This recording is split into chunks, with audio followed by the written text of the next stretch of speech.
Unos minutitos más, vénganse para acá. Ok. Bueno, entonces decíamos que a partir de Agustín se hace más popular la idea de que el hombre es imagen de la Trinidad. Ya no solamente de Cristo, sino de la Trinidad completa. Y esto es así porque San Agustín, para tratar de explicar el misterio de la Trinidad, parte del alma humana. Del alma humana. El alma humana, dice San Agustín, se conoce a sí misma. Y conociéndose a sí misma, se ama a sí misma. Del mismo modo, dice Agustín, este es un resumen rápido y malo, pero bueno, por ahí va el asunto. Dice San Agustín, del mismo modo, Dios, conociéndose a sí mismo, genera al Verbo eterno, produce la palabra eterna. Y, conociéndose a sí mismo, se ama a sí mismo y expira al Espíritu Santo. Esa es muy resumida el modelo psicológico de la Trinidad de San Agustín. El Padre se conoce a sí mismo y conociéndose a sí mismo pronuncia la palabra eterna, genera al Hijo. El Padre, conociéndose a sí mismo, se ama a sí mismo y entonces expira al Espíritu Santo. Bueno, teniendo esta idea como base, es que algunos dirán, bueno, es que entonces es toda la Trinidad la que crea al hombre. Es toda la Trinidad la que crea al hombre a imagen suya. No es solamente el Hijo. No es solamente el Hijo el modelo del ser humano, sino toda la Trinidad. Más adelante, Santo Tomás de Aquino, tomará esta misma idea de San Agustín y hace una reflexión interesante al respecto. Dice Santo Tomás de Aquino, el hombre se parece a Dios porque puede imitar a Dios en lo que le es más propio, conocerse y amarse. San Agustín dice, Dios, el Padre, se conoce a sí mismo y se ama a sí mismo. Bueno, Santo Tomás toma esta idea de San Agustín y la comenta diciendo, efectivamente, el hombre se parece a Dios porque puede hacer lo que le es más propio a Dios, que es conocerse a sí mismo y amarse a sí mismo.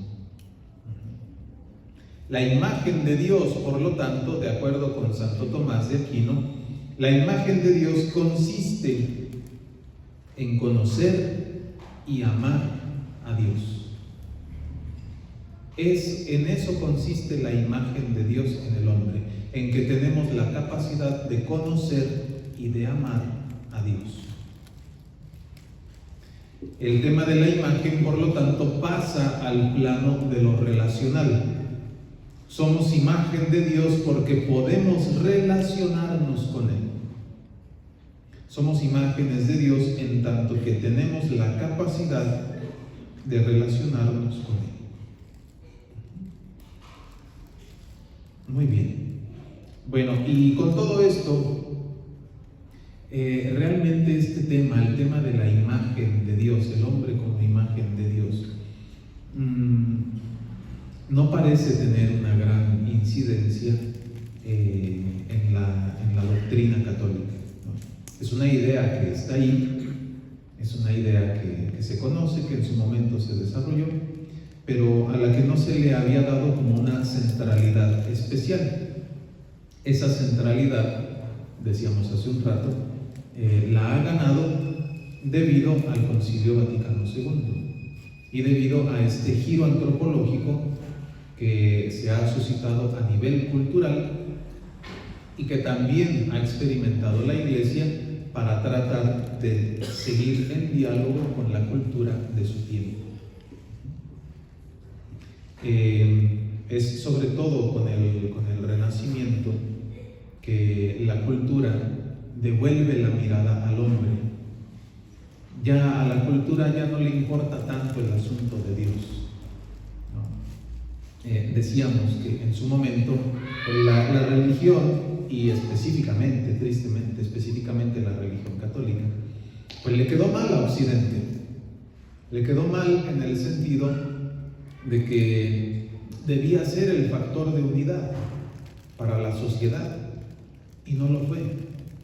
Y no solamente no lo fue, sino que con las guerras de religión, poquito después del Concilio de Trento, por allá de 1560 más o menos, hubo algunas zonas en Europa donde, tratando de erradicar al protestantismo, se generaron guerras para tratar de cazar a los simpatizantes de Lutero. Entonces, bueno, se vienen dando distintas situaciones. Llega un punto en el que Occidente dice: mira, esto del cristianismo no jala, no nos funciona, no nos sirve. Y entonces, en lugar de seguir buscando en Dios el punto de comunión para la sociedad, ahora se descarta la idea de Dios poco a poco, al menos poco a poco, y se va instaurando la idea del hombre. Lo que nos puede unir como sociedad es que todos somos seres humanos. Y entonces comienza un nuevo camino la cultura. En ese nuevo camino es el hombre el que se pone en el centro de atención, ya no Dios. Dios ya no está en el centro, ahora es el hombre. Y bueno, pues a esta cultura es a la que el Concilio Vaticano II intenta hablarle. Alita, salud. Es a esta cultura que ha puesto en su centro al hombre, a la que el Concilio Vaticano II dirige su discurso. Entonces, la situación cambia. Les decía que esta idea de que el hombre es imagen y semejanza de Dios, ahí aparece en la Biblia, ahí está, se va desarrollando un poquito, pero no resulta como algo, como una idea capital. No. Se conoce, ahí está, se ha dicho algo al respecto, pero no es como uno de los nodos centrales de la reflexión. Ahora con el Concilio Vaticano II, sí. Con el Concilio Vaticano II sí se pone en el centro la idea cristiana del hombre. Y esta idea cristiana del hombre hunde sus raíces en esta concepción del hombre que ha sido creado a imagen y semejanza de Dios.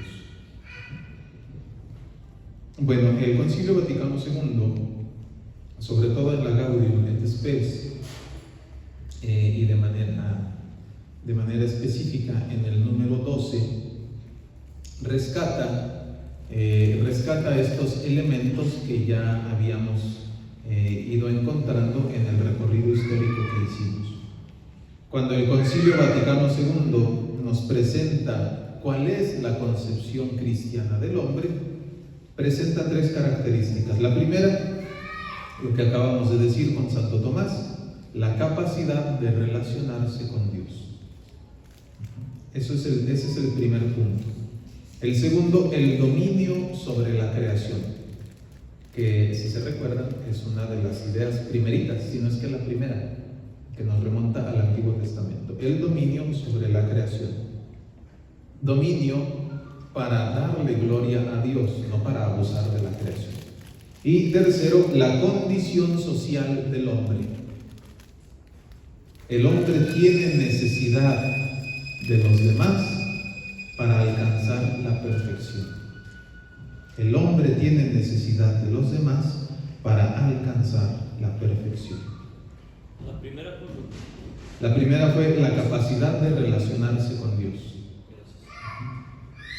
La capacidad de relacionarse con Dios, el dominio sobre la creación y la condición social. La necesidad de los demás para alcanzar la perfección. Bueno, con estas ideas en mente que nos propone el Concilio Vaticano II, en la actualidad se está volviendo a esta concepción antigua de que el hombre es imagen de Cristo, está llamado a ser imagen de Cristo.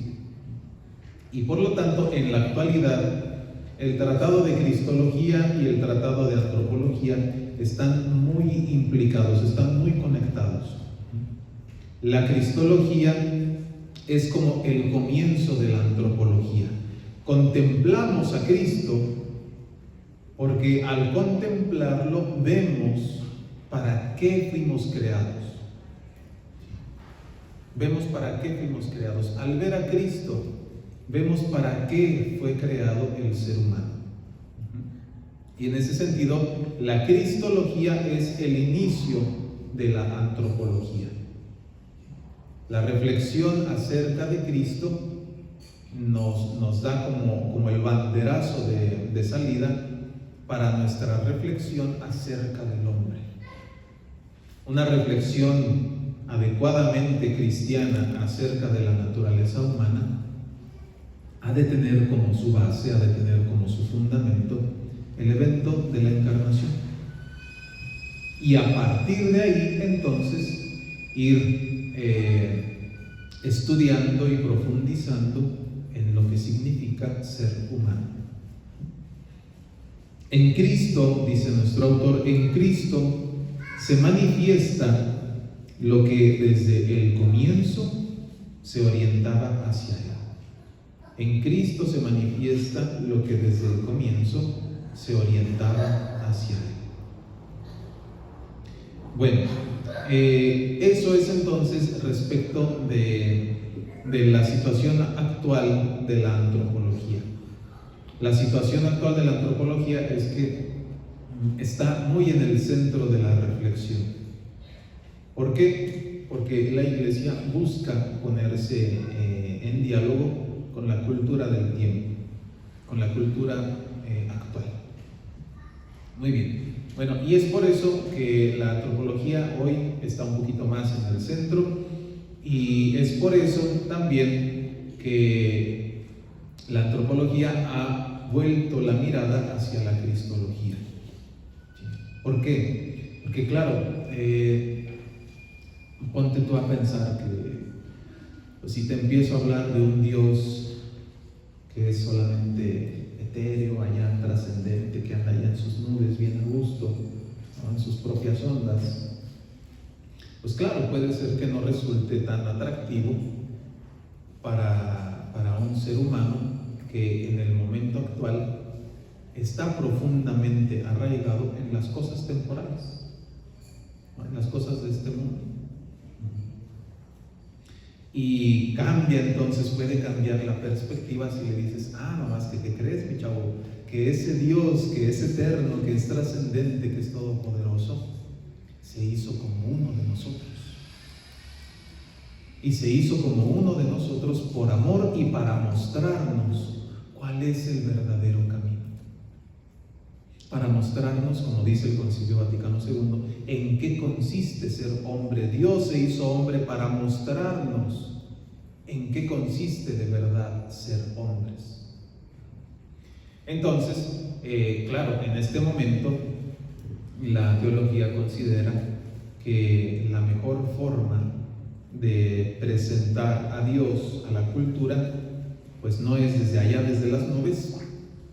Claro, en su momento llegaremos allá, ¿no? La reflexión irá hacia allá y el destino final del hombre también apunta hacia allá, pero hoy parece más conveniente comenzar desde la cristología, comenzar desde la encarnación, comenzar desde el Dios hombre, desde lo que algunos han llamado, aunque claro con otros matices, pero que tienen cositas rescatables, el Dios débil. Hoy conviene en algunos ambientes hablar del Dios débil, de ese Dios que se hizo pequeño por amor, de ese Dios que sufrió por amor, de ese Dios que se hizo hombre como nosotros por amor. Muy bien, bueno, entonces por eso cristología y antropología en el momento presente están tan conectados. También hay que decir que la antropología no puede negar, no puede rechazar su destino último. Y es que nuestro destino último, queridos hermanos, pues no está aquí. No está aquí. No está allí en las cajitas. No está en las criptas. No. Nuestro destino último va más allá. Va más allá de esta vida. Va más allá del cosmos que nosotros hoy conocemos. Va más allá. Y entonces la antropología tampoco puede negar, tampoco puede soltar su conexión con la escatología, con la reflexión que la Iglesia hace acerca de la esperanza cristiana, con la reflexión que hacemos acerca de a dónde vamos. Y todo esto, ¿como para qué? Eso es la escatología. Mucho tiempo la escatología se presentó únicamente como el estudio de las realidades ultraterrenas, ¿no? Lo que algunos de ustedes seguramente conocerán como los novísimos, o las postrimerías, exactamente, novísimos o postrimerías. Muerte, infierno y gloria, ten cristiano en tu memoria. No, rezaba el dicho aquel. Muerte, infierno y gloria, ten cristiano en tu memoria.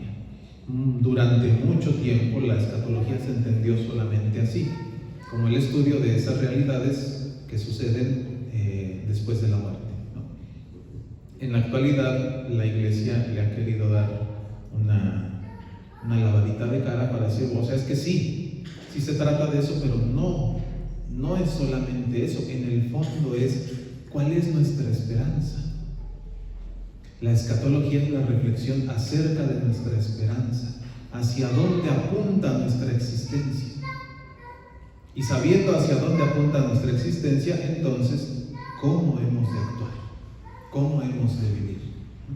Bueno, puesto que nuestra existencia no termina aquí, la existencia del hombre no termina aquí, sino que apunta hacia la eternidad, la antropología siempre tendrá una conexión con la escatología, con esas verdades últimas que esperamos vivir, con esa plenitud última que todos esperamos alcanzar. Entonces, en la actualidad nos encontramos con una antropología que mira la imagen y semejanza que existe de Dios en el hombre en ese sentido. En este sentido de comprender que estamos llamados a parecernos a Cristo. ¿Por qué? Porque Cristo con su resurrección es el que nos ha devuelto la posibilidad de esa eternidad plena. Entonces, si se fijan, en Cristo se unen estas dos cositas, la antropología y la escatología, ¿no?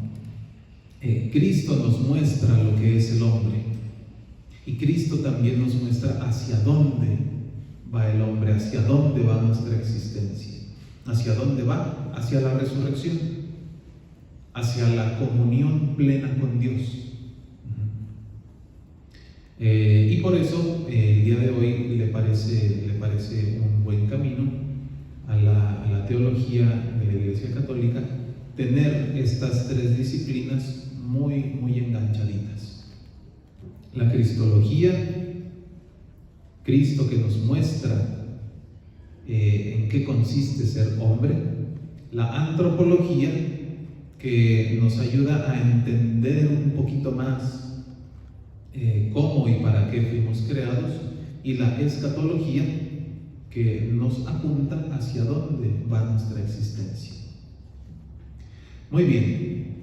Bueno, como resumen, como puntos finales de este capítulo. Primero, hay que recordar, hay que tener como presupuesto el hecho de que el hombre es un sujeto libre. El hombre es un sujeto libre. Ciertamente podemos afirmar muchas otras cosas acerca del hombre, pero esta afirmación es fundamental. La libertad del hombre es fundamental. Eso en primer lugar. Tenemos el presupuesto de que el hombre es un sujeto libre. En segundo lugar, a la luz de Cristo, no desechamos lo que la cultura ha ido pensando acerca del hombre. A la luz de Cristo no decimos, no, mira, lo que nos dice la filosofía, lo que nos dice la sociología, lo que nos dice esto, aquello, eso no sirve, solamente sirve lo que dice Cristo. No, la iglesia no hace eso. La iglesia ilumina. Eso que el hombre ha descubierto acerca de sí mismo por otros caminos, la iglesia lo ilumina con la verdad de Jesucristo. Entonces, la luz de Cristo no desautoriza las otras reflexiones que desde otras disciplinas se puedan hacer acerca del hombre. No simplemente las desautoriza, no simplemente dice, eso no sirve. No, más bien las toma, busca qué verdades hay en ellas y las ilumina con la luz de Cristo. Muy bien, entonces en ese sentido, el hecho de que seamos sujetos libres, iluminándolo con la luz de Jesús, podemos decir, esa libertad se nos ha dado para responder al amor de Dios. No simplemente somos libres, como lo podríamos afirmar a partir de algunas disciplinas. No simplemente somos libres para poder responder al amor de Dios. Para eso somos libres, para responder al amor de Dios. Y claro, ese amor que se nos ha entregado en Cristo, pues puede recibir de nosotros cualquiera de estas dos respuestas, o sí o no. Y eso, decíamos hace un rato, pues eso ya depende de cada uno de nosotros. Esa libertad pues se nos ha dado para responder al amor de Dios. Bien, tercer punto, este fue el segundo. El tercer punto, la luz de Cristo no solamente nos dice lo que somos, sino también lo que estamos llamados a ser. La luz de Cristo no solamente nos dice lo que somos, sino también lo que estamos llamados a ser. Cristo en su encarnación nos revela la verdadera esencia del hombre. Cristo nos revela la verdadera esencia de la humanidad. Lo que decíamos hace un ratito, Dios se hace hombre para mostrarle al hombre en qué consiste ser hombre. Dios se hace ser humano para mostrarle a los humanos en qué consiste ser humanos.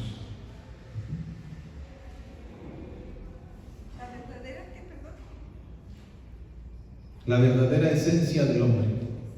La verdadera esencia del hombre. Cristo revela la verdadera esencia del hombre.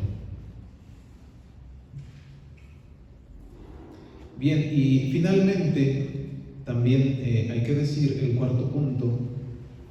El cuarto punto es que la encarnación de Cristo es una crítica respecto de nuestra forma de vivir nuestra libertad.